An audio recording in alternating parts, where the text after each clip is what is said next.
Запас запасом, и так на протяжении 2 часов. Сегодня на этом поле собрался весь состав команды «Ангушт». Они готовятся к очередному матчу, который пройдет 23 сентября. Времени мало. Игроки во время тренировок выкладываются на 100%. Мухаммед Кадзоков перешел в «Ангушт» в качестве защитника всего пару месяцев назад. Ранее играл в команде «Спартак» города Нальчика. Парень признается, ингушская команда для него стала настоящей семьей. В этом составе Мухаммед готовится уже к 8-й игре.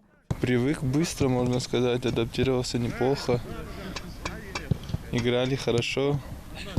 Вы подружились ли вы с игрой? Конечно, подружились, нормально общаемся. Хороший коллектив. Готовимся упорно, каждый день тренируемся, надеемся выиграть.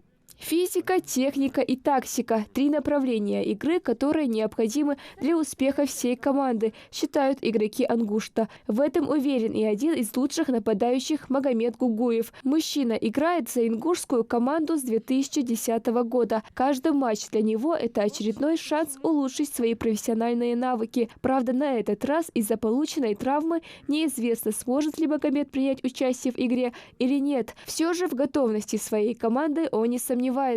На игре, получается, сломал палец и восстанавливался где-то месяц.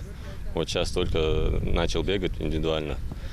И надеюсь сыграть в игре уже домашней. Не знаю, насколько получится, на сколько минут. Но думаю, сыграю. Весь сезон тренировались и играли вот ради этих игр.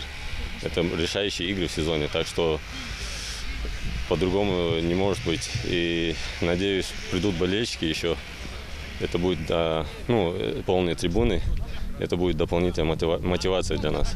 17 игрокам «Ангушта» предстоит самый ответственный матч в этом сезоне. Игры плей-офф, которые решают, выйдет ли команда во 2-ю лигу или нет. Первый матч состоится в 3 часа дня на стадионе Рашида Аушева. Футбольная команда «Ангушт» будет соревноваться с командой Каменск-Шахтинский Ростовской области. Не все, получается, в строю у нас бывает, но в любом случае мы готовимся на это. Никто не сбрасывает со счетов эти моменты.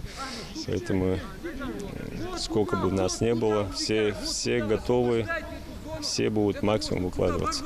Сентябрь у команды «Ангушта» выдается насыщенным. Еще одна игра их ждет уже 30 числа. Юные футболисты в своих силах уверены. Малика Измайлова, Асхаб Белакиев. Новости 24.